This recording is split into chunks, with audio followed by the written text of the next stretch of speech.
2024 లేదా 25లో డిగ్రీ లేదా బీటెక్ చదివారా? సాఫ్ట్‌వేర్ జాబ్ కోసం ఎదురు చూస్తున్నారా? అయితే కోడ్ జ్ఞాన్ 100 డేస్ కోర్సులో చేరండి. జాబ్ సాధించండి. నమస్తే రవీంద్రనాథ్ సార్. నమస్తే అండి జ్యోతి గారు. సార్, లివ్ ఇన్ రిలేషన్షిప్ బాగున్నంత వరకు లేడీస్ చాలా మంచిగా హ్యాపీగా హాయిగా ఉంటున్నారు. ఏదైనా తేడా వస్తే మాత్రం ఆపోజిట్ పర్సన్ మీద కేసులు వేయడం అలా చేస్తున్నారు. దీని మీద రీసెంట్ గా సుప్రీం కోర్టు ఒక తీర్పు ఇచ్చారు. సో దాని గురించి జవేరి గారు, ఇది interesting topic. Live in relationship అన్న ఇటీవల కాలంలో చాలా బాగా ఎక్కువగా పెరిగాయండి. అంటే మ్యారేజెస్ మీద ఒక రకమైనటువంటి విరక్తి వచ్చేసినటువంటి చాలా మంది స్త్రీ పురుషులు, మేల్ అండ్ ఫీమేల్స్ కూడా మ్యారేజ్ కాకుండానే ఒక లివ్ ఇన్ రిలేషన్షిప్ లో ఉండడానికి ప్రయత్నం చేస్తుంది. దానికి రకరకాల కారణాలు ఉండొచ్చు. మేల్ దగ్గర నుంచి వచ్చేటువంటి నెగిటివిటీ బాగా పెరగడం, అసలు మ్యారేజ్ చేసుకోవడం ఎందుకు, హ్యాపీగా బోత్ సైడ్స్ ఇన్కమ్ జనరేట్ చేసుకుంటున్నాం కదా, సో ఒక రిలేషన్షిప్లో ఉందాం, ఉన్నంతకాలం ఉందాం, తర్వాత విడిపోయి ఎవరి లైఫ్ వాళ్ళు డీల్ చేసుకుందాం అన్నటువంటి లివ్ ఇన్ రిలేషన్షిప్ అనేది ఇటీవల కాలం పెరిగింది. అయితే దీనికి చట్టబద్ధత లేకపోయినప్పటికీ కూడా కొన్ని రాష్ట్రాలు ప్రత్యేకంగా ఉన్నటువంటి కొన్ని చట్టాలు, అంటే సుప్రీంకోర్టు, హైకోర్టులు ఇచ్చిన కొన్ని తీర్పులు ఈ లివ్ ఇన్ రిలేషన్షిప్ మీద కంటిన్యూ చేసే విధంగా ఉన్నాయి కొన్ని తీర్పులు. అంటే ఇది కరెక్టా రాంగ్ అన్నది ఏది ఎక్కడ జడ్జిమెంట్ ఇవ్వలేదు. ప్రత్యేకంగా దీని మీద ఒక రకమైన చట్టాలు అయితే ప్రత్యేకంగా లేవు. కానీ చాలా సొసైటీస్లో, ముఖ్యంగా కార్పొరేట్ లాంటి నగరాల్లో లివ్ ఇన్ రిలేషన్షిప్ కల్చర్ అనేది ఎక్కువగా అయిపోయింది. అంటే సెలబ్రిటీస్ దగ్గర నుంచి మిడిల్ క్లాస్ పర్సన్స్ కూడా మెల్లమెల్లగా ఈ టైప్ ఆఫ్ కల్చర్ అనేది మెల్లగా అడాప్ట్ అవుతూ వస్తుంది.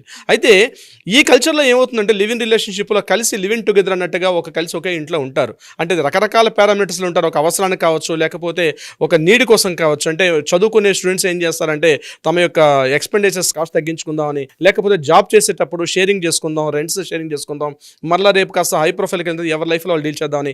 ఇంతేకాకుండా కొంతమంది pre marital live in relationship చేస్తారంటే before going to the marriage మన ఇద్దరం కలిసి ఒక 6 months ఉందాం, ఒకరి అభిప్రాయాలు ఒకరికి తెలుస్తూ ఉంటుంది, ఒకరికొకరు నచ్చితే మనం ఆఫ్టర్ 6 months మనం మ్యారేజ్ చేసుకోవచ్చు, సో బిఫోర్ 6 months మనం కలిసి లివింగ్ టుగెదర్ ఉందాం అని చెప్పి బోత్ సైడ్స్ పేరెంట్స్ కూడా నచ్చజెప్పి చేస్తారు. కొన్ని చోట్ల కొంతమంది ఏం చేస్తారంటే సోషల్ అండ్ కల్చరల్ యాక్టివిటీస్ ప్రకారం, అంటే సేమ్ కులాలు, అంటే కొన్ని రకాల కులాలు, రిలీజియన్స్ నచ్చపోయినప్పుడు దీనికి యాంటీగా కొంతమంది రకరకాల కమ్యూనిటీస్లో సేమ్ కమ్యూనిటీ కాదు డిఫరెంట్ కమ్యూనిటీ చేసేటప్పుడు సోషల్గా అదేవిధంగా ఫ్యామిలీ పరంగా కొంత నెగిటివిటీ వస్తుంది. కాబట్టి కొంతమంది సీక్రెసీగా కొంతమంది రిలేషన్షిప్స్ కొంతమంది మెయింటైన్ చేస్తారు. కొంతమంది ఏం చేస్తారంటే ఫైనాన్షియల్ అప్డౌన్స్, అంటే ఒక అమ్మాయి బాగా ఫైల్లో ఉండొచ్చు, అంటే మంచి హై ప్రొఫైల్ ఉండొచ్చు, అబ్బాయికి అసలు లో ప్రొఫైల్ ఉండొచ్చు, లేకపోతే అబ్బాయి మంచి హై ప్రొఫైల్ ఉంటాడు, అమ్మాయికి అసలు లో ప్రొఫైల్ ఉంటుంది.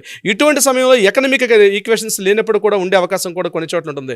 మరికొన్ని సందర్భాల్లో ఏంటంటే స్టేట్స్ మారిపోతారు, కానీ ఇద్దరికి నచ్చి ఉంటుంది, అంటే ఇద్దరు ఒకరికొకరు ఇష్టపడతారు. అటువంటి సందర్భాల్లో కూడా కొన్ని చోట్ల లివ్ ఇన్ రిలేషన్షిప్, అంటే రిలేషన్షిప్లో ఉండడానికి రకరకాల పారామీటర్స్ ఉంటాయి. ప్రత్యేకంగా ఈ రకంగానే ఉంటారని మనం చెప్పడం, కొన్ని సీక్రెట్స్గా ఉంటారు, కొన్ని ఓపెన్గా ఉంటారు, దానికి కారణాలు ఎంతైనా కావచ్చు. అయితే ఇక్కడ మీరు అడిగిన క్వశ్చన్లో ఏంటంటే లివ్ ఇన్ రిలేషన్షిప్ ఉన్నంతకాలం బాగానే ఉంటారు, ఏదైనా డిఫరెన్షియేట్ వచ్చిన తర్వాత ఒకరి మీద ఒకరికి, ముఖ్యంగా లేడీస్ ఏం చేస్తారంటే అబ్బాయి మీద నన్ను మ్యారేజ్ చేసుకుంటాడు అని చెప్పి నన్ను ట్రాప్లో తీసుకున్నాడు, నాతో లివ్ ఇన్ రిలేషన్షిప్లో ఉన్నాడు, నాతో కొద్ది రోజులు ట్రావెల్ చేశాడు, నా మొత్తం ఎంటైర్ నా లైఫ్ మీద అతను అజమాయిష్ తీసుకున్నాడు, నాకు ఈ మధ్య అతను ఈరోజు మ్యారేజ్ చేయనని చెప్పి మోసం చేస్తున్నాడని, లేకపోతే నా యొక్క పర్సనల్ కేర్ని డ్యామేజ్ చేస్తున్నాడని ఆ అబ్బాయి మీద అమ్మాయిలు పెట్టినటువంటి కేసులు ఇటీవల కాలంలో చాలా పెరిగిపోతున్నాయి. గడిచిన దశాబ్ద కాలంగా నేను చూసినట్లయితే అనేక కేసులు కలిసినట్టు బాగానే ఉంటారు, ఎక్కడో వ్యవహారం చెడింది అనుకోండి, ఇమీడియట్గా అమ్మాయి పెడుతుంది అబ్బాయి మీద, అమ్మాయి మీద పెట్టే సంఘటనలు చాలా తక్కువ, కానీ ఆ అమ్మాయిలు అబ్బాయి మీద పెట్టే సంఘటనలు చాలా ఎక్కువ. నన్ను మ్యారేజ్ చేసుకుంటానని చెప్పి నన్ను ట్రాప్లోకి దించి నన్ను మ్యారేజ్ చేసుకోకుండా ఈరోజు నా లైఫ్తో డీల్ చేస్తాడు, నా ఎంటైర్ లైఫ్ కెరీర్ని స్పాయిల్ అయిపోయింది, నన్ను ప్రొటెక్ట్ చేయమని చెప్పి, అదేవిధంగా అతనికి పనిష్మెంట్ ఇవ్వమని చెప్పి కూడా కోర్టుకు వచ్చినటువంటి అమ్మాయిల యొక్క సంఖ్య చాలా పెరిగింది. దీనికి సంబంధించి ఇటీవల సుప్రీంకోర్టు ఒక కీలకమైనటువంటి ఒక జడ్జిమెంట్ అయితే ఇచ్చారు, రీసెంట్గా ఇచ్చారు ఒక జడ్జిమెంట్. ఈ లివ్ ఇన్ రిలేషన్షిప్లో ఏవైతే కేసులు ఉన్నాయో వీటికి బెస్ట్ సైటేషన్గా తీసుకోవచ్చు ఈ కేసుకు సంబంధించి. దీనికి సంబంధించిన ఒక బెస్ట్ ఎగ్జాంపుల్ చెప్తాను జవేరి గారు. ముఖ్యంగా ఈ వెస్ట్ బెంగాల్ సంబంధించి ఒక జూనియర్ సివిల్ కోర్ట్ జడ్జి అయిన ఆ జూనియర్ సివిల్ కోర్ట్ జడ్జి ఏం చేస్తారంటే తన ఆపోజిట్ తన సేమ్ ప్రొఫెషన్ ఉండి ఇంకొక వేరే జడ్జి గారితో ఒక లివ్ ఇన్ రిలేషన్షిప్ లో ఎంటర్ జరిగింది. ఎలా ఎంటర్ అయ్యారంటే ఆమె కూడా తన భర్త మీద వేధింపులు గురవుతూ కూడా ఒక డివోర్స్కి అప్లై చేసుకున్నారు. ఇంకా డివోర్స్ ఇంకా ఇష్యూ కాలేదు.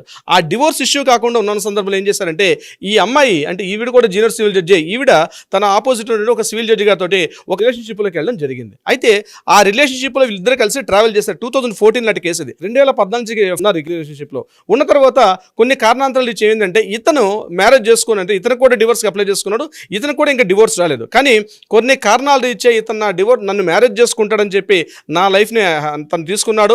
అట్ ద సేమ్ టైం నాకు ఫస్ట్ హస్బెండ్ నుంచి వచ్చినటువంటి నా పిల్లని కూడా ఇతను ప్రొటెక్ట్ చేస్తాడని చెప్పి ఈ జూనియర్ సివిల్ జడ్జి గారు తీసుకొని నా లైఫ్ని ఒక 5-6 ఇయర్స్ డీల్ చేసి ఈ రోజు నన్ను మ్యారేజ్ చేసుకోకుండా నన్ను పూర్తిగా అవాయిడ్ చేస్తున్నారు, నన్ను రక్షించమని చెప్పి ఆయన కోర్టు వారిని వెస్ట్ బెంగాల్ కోర్టుకి వెళ్ళడం జరిగింది. సో వెస్ట్ బెంగాల్ కోర్టు ఏం చేశారంటే దీనికి సంబంధించి ఇది కరెక్టే అని చెప్పి ఈ జూనియర్ సివిల్ జడ్జి గారికి సపోర్ట్గా జడ్జిమెంట్ రావడం జరిగింది. ఏం జడ్జిమెంట్ వచ్చారంటే ఈ జూనియర్ సివిల్ జడ్జి గారు చేసినటువంటి ఏదైతే ఉన్నారో ఇది ఆ అమ్మాయికి అత్యాచారం, అదేవిధంగా మోసగించడం, నమ్మక ద్రోహం చేశాడు, మ్యారేజ్ చేసుకుంటా అని చెప్పి నమ్మక ద్రోహం చేశారని చెప్పి ఈరోజు మ్యారేజ్ చేసుకోకుండా అవాయిడ్ చేస్తున్నారు కాబట్టి ఇతను చేసింది తప్పే అని చెప్పి ఇతనికి అగెనిస్ట్గా అక్కడ జడ్జిమెంట్ రావడం జరిగింది. ఈ అమ్మాయికి సపోర్ట్గా జడ్జిమెంట్ వచ్చింది. దీనికి సంబంధించి ఆ జూనియర్ సివిల్ జడ్జి గారు ఏం చేశారంటే మళ్ళీ ఇమీడియట్గా సుప్రీం కోర్టుకి అప్పీల్ చేసుకున్నారు. అప్పీల్ చేసుకున్నప్పుడు అక్కడ జస్టిస్ బివి నాగరత్న గారు వీళ్ళు ఏం చేశారంటే దీని మీద పూర్తిగా డిస్కషన్ చేసి ఒక చారిత్రాత్మక తీర్పునిచ్చారు. ఏం తీర్పు అంటే ఈ అమ్మాయి ముందుగా ఈ అబ్బాయితో లివ్ ఇన్ రిలేషన్షిప్ వెళ్ళేటప్పుడు ఈమె ఏమనుకున్నదంటే నా మొదటి భర్త ద్వారా వచ్చిన పిల్లల్ని ఇతను చూసుకుంటాడని చెప్పి మాట్లాడడం జరిగింది. కలిసి ఒక 4 years కలిసి ఉన్నారు. అయితే ఈ 4 years పాటు కలిసి ఉన్న సందర్భంలో ఈవిడ కూడా ఒక ప్రొఫెషనల్గా ఉన్నారు. కేవలం మ్యారేజ్ చేసుకుంటారనే నమ్మకంతో ఈ 4 సంవత్సరాల పాటు లివ్ ఇన్ రిలేషన్షిప్లో ఉన్నారన్నది సమంజసం కాదు. ఆమెకి ఇష్టపూర్వకంగా కూడా వచ్చారు కాబట్టి ఎట్ ద సేమ్ టైం ఇక్కడ ఎందుకు విడిపోయారు అన్న విషయంలో ఆమె ఖచ్చితంగా పిటిషన్లో దాఖలు చేయలేదు. కానీ ఇతని మ్యారేజ్ అప్పటికి ఇతనికి డివోర్స్ కాలేదు, ఆ అమ్మాయికి డివోర్స్ కాలేదు. కానీ బోత్ సైడ్స్ కూడా ఇద్దరికి డివోర్స్ కాకుండా రిలేషన్షిప్లు ఉన్నారు. ఇద్దరికి కూడా పరస్పర అంగీకారంతో మాత్రమే ఈ రిలేషన్షిప్లు ఎంటర్ అయ్యారు.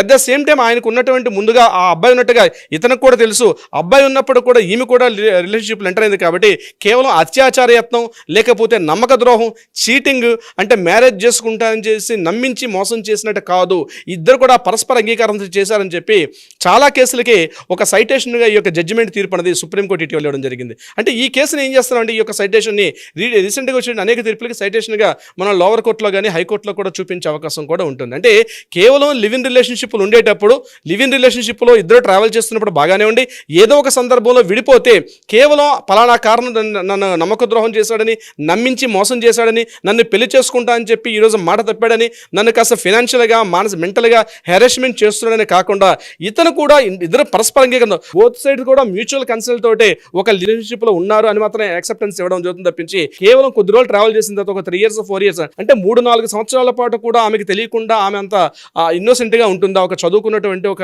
ప్రొఫైల్ ఉన్నటువంటి ఒక క్యాండిడేట్ ఇట్లా ఇన్నోసెంట్గా ఉండడం కరెక్ట్ కాదు. ఇది కేవలం మిస్గైడ్ చేస్తున్నారు. అంటే ఈరోజు చట్టాల్లో ఉన్నటువంటి సెక్షన్స్ ఏవైతే ఉన్నాయో తమకు అనుకూలంగా మార్చుకుంటున్నారు తప్పించి ఇక్కడ మిస్లీడ్ చేస్తున్నారని చెప్పి ఈ కేసును పూర్తిగా కొట్టివేసేశారు. దీనికి సంబంధించి వెస్ట్ బెంగాల్ ఏదైతే జడ్జిమెంట్ ఇచ్చారో ఆ వెస్ట్ బెంగాల్ జడ్జిమెంట్ని కూడా కొట్టివేయడం జరిగింది ఈ కేసుకు సంబంధించి. సో ఇట్స్ ఒక చారిత్రాత్మక తీర్పుగా చెప్పుకోవచ్చు జవేరియా గారు. సో చాలా చక్కగా చెప్పారు సార్. మరి ఇలాంటి అంటే సమస్యలు చాలా మంది బాధపడుతూ ఉంటారు. సో అమ్మాయిలు కానివ్వండి, అబ్బాయిలు కానివ్వండి, సో వీళ్ళు మిమ్మల్ని సంప్రదించాలంటే ఎలా? డెఫినెట్గా జవేరియా గారు దీనికి సంబంధించి లివ్ ఇన్ రిలేషన్షిప్లో ఎంటర్ అయ్యేటప్పుడు both sides male and female ఇద్దరు కూడా ఒక పరస్పరంగా ఒక మ్యూచువల్ ఒక అగ్రిమెంట్ గా అంటే ప్రీ కౌన్సిలింగ్ అనేది వెరీ వెరీ మోస్ట్ ఇంపార్టెంట్ ఇద్దరికి కూడా. అట్లాంటి ఉండేటప్పుడు చాలా సందర్భాల్లో ఇట్లాంటి ఇష్యూస్ జరిగే అవకాశం తక్కువ. అందుకే నేను చెప్తున్నాను, చాలా ప్రతి వీడియోలో చెప్తున్నాను, సెలబ్రిటీ సెగ్మెంట్లో చాలా వరకు ఈ 498A అదేవిధంగా డొమెస్టిక్ వైలెన్స్ అనేది ఇటీవల కాలంలో చాలా తగ్గిపోయింది. ఒకప్పుడు ఉండేది కానీ ఇప్పుడు తగ్గుతుంది. బికాజ్ ఏంటంటే బిఫోర్ ఎంటరింగ్ కింద ఒక మ్యారిటల్ స్టేటస్లో కావచ్చు, లివ్ ఇన్ రిలేషన్షిప్లో కావచ్చు, బోత్ సైడ్స్ కూడా ఒక అగ్రిమెంట్లోకి వెళ్తున్నారు. అంటే ఒక ప్రొఫెషనల్ మాలాంటి అడ్వకేట్స్ దగ్గరకు వచ్చి కూర్చుని కౌన్సిలింగ్ తీసుకుంటున్నారు కాబట్టి వాళ్ళ లైఫ్లు విడిపోతున్నాయి. అంటే వీళ్ళిద్దరూ ఒక ప్రీమేటల్ కౌన్సిలింగ్ తీసుకోవడంలో లైఫ్ లాంగ్ ఉంటారని నేను చెప్పడం కాదు. ఏదైనా కారణాలు ఇచ్చి విడిపోయినప్పుడు స్మూత్గా సామరస్యపూర్వకంగా విడిపోతున్నారు తప్పించి ఒకరి మీద ఒకరు గొడవలు పడి కేసులు వేసుకుంటూ కోర్టుల చుట్టూ తిరిగే ఇబ్బందులు పడకుండా, అంటే ఇష్యూ జరిగిన తర్వాత డ్యామేజ్ కన్నా బిఫోర్ కూర్చుని పరస్పరంగా అంగీకారం కూర్చుని చేసుకోవడం వల్ల ఎటువంటి సొల్యూషన్స్ కూడా వచ్చే అవకాశం ఉంటుంది. సో దీనికి సంబంధించి ఎవరైనా ఉంటే స్క్రోల్ అవుతున్న నెంబర్ని కాంటాక్ట్ చేయొచ్చు లేదా వాట్సాప్ మెసేజ్ చేయొచ్చు. డెఫినెట్గా దానికి సంబంధించి మన లీగల్ టీం వాళ్ళకి సలహా సంప్రదింపులు ఇచ్చే ప్రయత్నం చేస్తారు. అది కాకుండా న్యాయపరంగా ఏదైనా పరిష్కారం కావాలంటే కూడా డెఫినెట్గా ఇచ్చే పరిష్కారం చూస్తారు జవేరియా గారు. Thank you sir. Thank you so much. Thank you so much అండి. సుమన్ టీవీలో మీ పర్సనల్ అండ్ బిజినెస్ ప్రమోషన్స్ కోసం కింది నెంబర్కి కాంటాక్ట్ చేయండి.